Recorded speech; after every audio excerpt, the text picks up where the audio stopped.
গল্পের শুরুতে আমরা দুজন ক্রিমিনালকে দেখি। তাদের একজনের নাম ড্যানি আর অন্যজনের নাম ভিক। এই দুজন কিছুদিন আগেই জেল থেকে ছাড়া পেয়েছে। তারা একটা সুপারমার্কেটে গিয়ে বেশ কিছু ভয়ঙ্কর জিনিসপত্র কিনে আনে।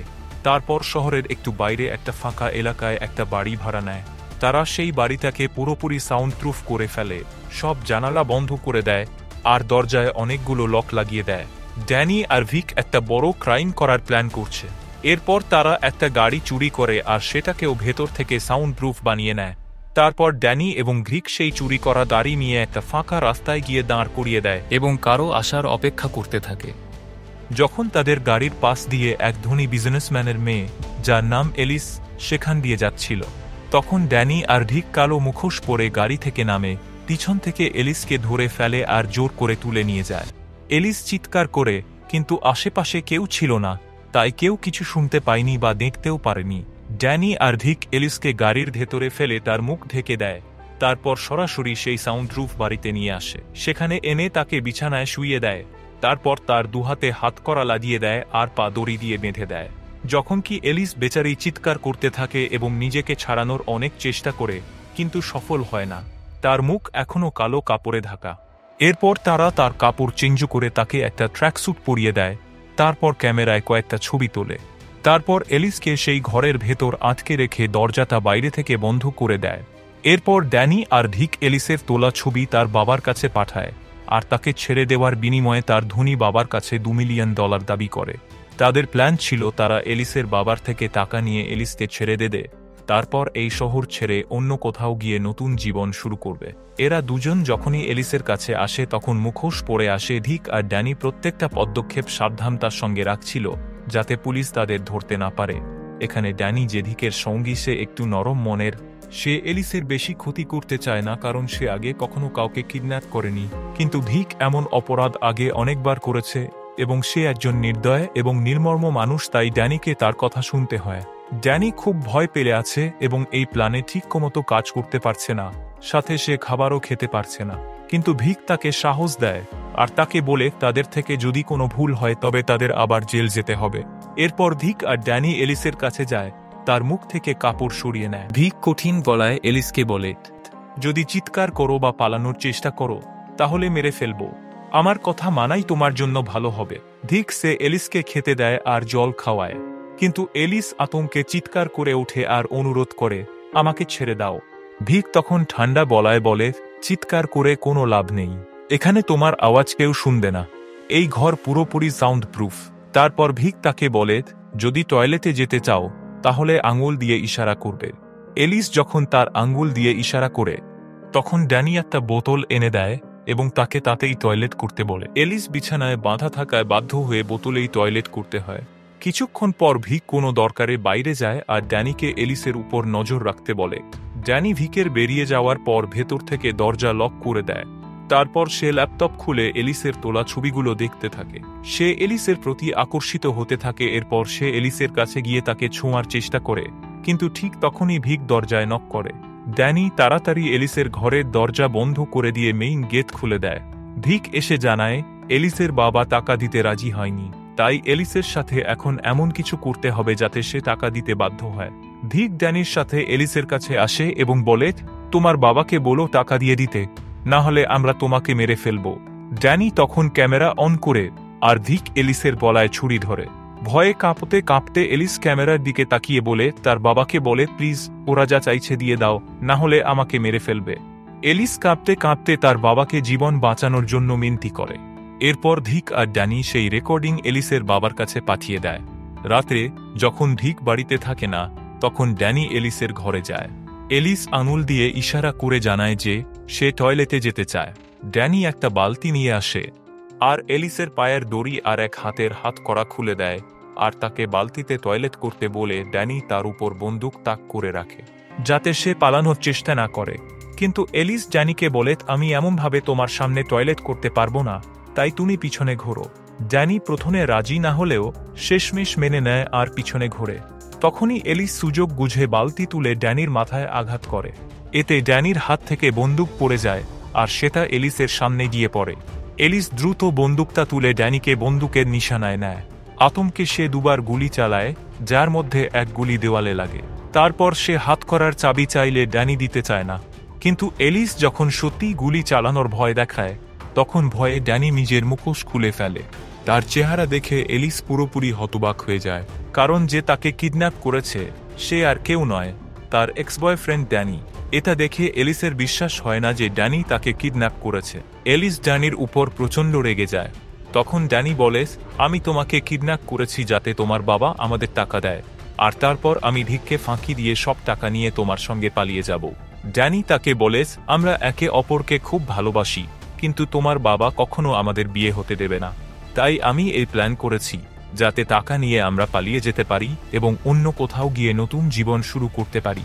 কিন্তু এলিসের ড্যানির ওপর একদমই বিশ্বাস হয় না। সে রেগে বলে, যদি সত্যি আমাকে ভালোবাসতে তাহলে আগেই এই প্ল্যানের কথা বলতে। ড্যানি এলিসকে বলে, আমি তোমাকে এর জন্যই বলিনি যাতে ভিকের সন্দেহ না হয় এবং এইসব আসল মনে হয়। তারা দুজন কথা বলছিল, এমন সময় ভিক এসে মেইন দরজায় নক করে। ড্যানি আতঙ্কে তাড়াতাড়ি এলিসকে বিছানায় শুইয়ে আবার বেঁধে দিতে চলেছিল, কিন্তু এলিস এমনটা চায় না। কিন্তু ড্যানি বোঝায়, যদি ভিক বুঝতে পারে যে আমরা আগে থেকে একে অপরকে চিনি তাহলে আমাদের দুজনকেই মেরে ফেলবে। এলিস শেষমেশ রাজি হয়। এরপর ড্যানি দরজা খুলে দেয়, তারপর ভিক ভিতরে আসে। ভিক তাকে বলে যে এলিসের বাবা টাকা দিতে রাজি হয়েছে, আগামীকাল সন্ধ্যায় টাকা নিতে যেতে হবে। এখানে রাত হয়ে গিয়েছে, তাই সবাই রাতের খাবার খেয়ে ঘুমিয়ে পড়ে। সকালে ভিক আর ড্যানি ঘুম থেকে উঠে এলিসের ঘরে যায়। গিয়ে দেখে এলিস একদম নড়ছে না। তাদের মনে হয় ভিক হয়তো মারা গেছে, কিন্তু ভিক যখন এলিসকে জোরে জোরে নাড়ায় তখনই এলিস একটু নড়াচড়া করে। তখন তারা একটু স্বস্তির নিঃশ্বাস ফেলে। এরপর ভিক এলিসকে খাবার খাওয়াতে শুরু করে আর ড্যানি পাশে দাঁড়িয়ে থাকে। তখন হঠাৎ করে এলিস আর ড্যানির চোখ পড়ে মাটিতে পড়ে থাকা একটা গুলির দিকে, যেটা সেদিন এলিস ড্যানিকে ভয় দেখানোর জন্য চালিয়েছিল। ড্যানি চায়নি যে ভিক সেটা দেখুক, তাই সে গুলি তুলতে যাওয়ার চেষ্টা করে, কিন্তু ভিক তাকে থামিয়ে দিয়ে চুপচাপ দাঁড়িয়ে থাকতে বলে। ভিক যখন এলিসকে খাওয়াচ্ছিল তখন তার হাত থেকে চামচ পড়ে গিয়ে ঠিক গুলিটার কাছেই যায়। এটা দেখে ড্যানি তাড়াতাড়ি চামচ তোলার অজুহাতে গুলিটাও তুলে নেয়। ভিক এটা খেয়াল করে না। এরপর ড্যানি সঙ্গে সঙ্গে বাথরুমে গিয়ে গুলিটা কোমরে ফেলে ফ্লাশ করতে থাকে, কিন্তু অনেকবার ফ্লাশ করলেও সেটা যাচ্ছে না। ভিক বাইরে দাঁড়িয়েছিল, সে বারবার ফ্লাশের আওয়াজ শুনে সন্দেহ করে এবং ড্যানিকে দরজা খুলতে বলে, কিন্তু ড্যানি দরজা খুলতে দেরি করছিল, তাই রেগে গিয়ে ভিক দরজা ভেঙে ফেলে। ঠিক তার আগেই ড্যানি শেষ মুহূর্তে গুলিটা মুখে নিয়ে গিলে ফেলে। ভিক জিজ্ঞেস করে, তোমার দরজা খুলতে এত দেরি লাগছিল কেন? ড্যানি বলে, আমার টয়লেট লেগেছিল। তারপর ভিক তাকে বলে, শিগগিরই আমাদের $2 মিলিয়ন হাতে আসবে, তারপর আমাদের কোনো কাজ করতে হবে না, আরামে জীবন কাটবে। আসলে ভিক গে আর সে ড্যানিকে ভালোবাসে। ওরা যখন জেলে ছিল তখন থেকেই তাদের সম্পর্ক ছিল, কিন্তু ড্যানি গে নয়, সে কেবল ভিককে নিজের প্ল্যানে জড়ানোর জন্য ভালোবাসার নাটক করছে। তারপর ভিকের বাইরে যাওয়ার দরকার পড়ে, তাই সে ড্যানিকে বলে, এলিসের ওপর নজর রেখো। তারপর সে বেরিয়ে যায়। ভিক চলে যেতেই ড্যানি এলিসের কাছে এসে বলে, আমি তোমাকে ভালোবাসি, খুব শিগগিরই আমরা এখান থেকে পালিয়ে যাব। এলিস সেটা শুনে ভান করে যেন সেও ড্যানিকে ভালোবাসে। কৌশলে সে ড্যানিকে বিশ্বাস করিয়ে নিজের হাত পা খুলিয়ে নেয়। এরপর সুযোগ বুঝে সে ড্যানির এক হাত হাতকড়ায় আটকে দেয়। তারপর এলিস পালানোর চেষ্টা করে, কিন্তু প্রধান দরজা বন্ধ পায়। তখন সে চাবি খুঁজতে গিয়ে একটা মোবাইল ফোন খুঁজে পায়। সে দ্রুত পুলিশে কল করে, কিন্তু লোকেশন জানে না বলে কিছু বলতে পারে না। এমন সময় সে একটা পিস্তল দেখতে পায়। তখন ফোন কেটে সেটা পকেটে রেখে দেয় এবং বন্দুক হাতে নিয়ে ড্যানির কাছে যায়। ড্যানি তখনও হাতকড়া পরা ছিল। এলিস বন্দুক তাক করে চাবি চাইলে ড্যানি জানায় যে চাবি তার পকেটে আছে। যেই এলিস চাবি নিতে এগিয়ে যায়, ড্যানি আচমকা তাকে লাথি মেরে ফেলে দেয়। এলিস অজ্ঞান হয়ে যায়। এরপর ড্যানি চাবি নিয়ে নিজেকে ছাড়িয়ে নেয় এবং এলিসকে আবার আগের মতো বিছানায় বেঁধে ফেলে। কিছুক্ষণ পর ভিক ফিরে আসে। সে বলে, এখন আমাদের এলিসকে নিয়ে যেতে হবে। তারপর সে ড্যানিকে গাড়ি রেডি করতে পাঠায়। ভিক যখন এলিসের কাছে যায় তখন এলিসের পকেট থেকে হঠাৎ করে ফোন পড়ে যায়, যেটা সে পুলিশকে ফোন করার পর লুকিয়ে রেখেছিল। এটা দেখে ভিক হতবাক হয়ে যায় এবং রেগে গিয়ে এলিসকে প্রচণ্ড মারধর করতে শুরু করে, এবং সে এটাও জানতে পারে যে সে পুলিশকে কল করেছে। এটা দেখে ভিক রেগে যায় এবং এলিসকে মেরে ফেলার হুমকি দিয়ে জিজ্ঞাসা করে যে তার কাছে ফোন কোথা থেকে আসলো। তখন এলিস চালাকি করে মিথ্যে বলে যে ড্যানি তাকে ফোন দিয়েছিল। এটা শুনে ভিক অবাক হয়ে যায়। ঠিক তখনই ভিক দেয়ালের ভিতরে থাকা একটি গুলি দেখতে পায়, যেটা সেদিন এলিস ড্যানির উপর চালিয়েছিল। তা দেখে ভিক আরও রেগে যায় এবং এলিসের ওপর চাপ দেয় সত্যিটা বলার জন্য। এলিস সুযোগ বুঝে ভিক আর ড্যানির মধ্যে ভুল বোঝাবুঝি তৈরি করার চেষ্টা করে। সে বলে, ড্যানি তোমার ওপর বিশ্বাস রাখে না, ও তোমার সঙ্গে বিশ্বাসঘাতকতা করছে। এরপর এলিস আরও বলে, ড্যানি আমার সঙ্গে ডিল করেছে, বলেছে টাকা পেলেই সে তোমাকে ফাঁকি দিয়ে সব নিয়ে পালিয়ে যাবে আর আমাকেও কিছু টাকা দেবে।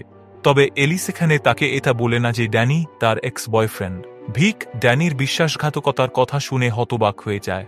সে বিশ্বাসই করতে পারে না যে যাকে সে ভালোবাসে সেই তাকে ঠকাতে পারে। কিছুক্ষণ পর ড্যানি যখন বাড়িতে আসে, তখন ভিক তাকে জিজ্ঞেস করে, তুমি এলিসকে এই কিডন্যাপের জন্য কেন বেছে নিয়েছিলে?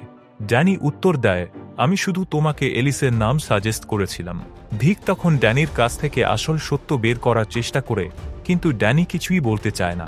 এতে ভিক বুঝে যায় যে ড্যানি সত্যিই তাকে ধোঁকা দিচ্ছে। এরপর প্ল্যান অনুযায়ী দুজন মিলে এলিসকে ইনজেকশন দিয়ে অজ্ঞান করে দেয় এবং তাকে ধানে তুলে একটি নির্জন গোদামে নিয়ে যায়। এলিসকে অজ্ঞান অবস্থায় তাকে একটি ঘরে বেঁধে রাখা হয়। ভিকের পরিকল্পনা ছিল সে ড্যানিকে এলিসের বাবার কাছ থেকে টাকা আনতে জঙ্গলে নিয়ে যাবে, তবে আগে ড্যানির সেই জায়গায় থাকার কথা ছিল। কিন্তু ভিকের কথা মেনে ড্যানি তার সঙ্গেই যায়। জঙ্গলে পৌঁছে ড্যানি জিজ্ঞেস করে, এলিসের বাবা কোথায়? তখন ভিক জানায় যে সে আগেই টাকা নেওয়ার জায়গা বদলে ফেলেছে। এরপর সে আচমকা বন্দুক তাক করে ড্যানির দিকে বলে, তোমাদের পরিকল্পনা সবকিছু আমি জেনে গেছি। এটা শুনে ড্যানি ভয় পেয়ে যায় এবং ক্ষমা চাইতে থাকে, কিন্তু ভিক তাকে ক্ষমা করতে রাজি নয়। ঠিক তখনই ড্যানি সুযোগ বুঝে পালানোর চেষ্টা করে, কিন্তু ভিক তাকে পেছন থেকে গুলি করে। গুলি ড্যানির গায়ে লাগে, সে পড়ে যায়, তবে কোনোভাবে লুকিয়ে পালাতে সক্ষম হয়। ভিক অনেকক্ষণ ধরে তাকে খোঁজে, কিন্তু না পেয়ে টাকা নিতে নির্দিষ্ট জায়গায় চলে যায়। সে এলিসের বাবার কাছ থেকে $2 মিলিয়ন নিয়ে গোদামে ফিরে আসে।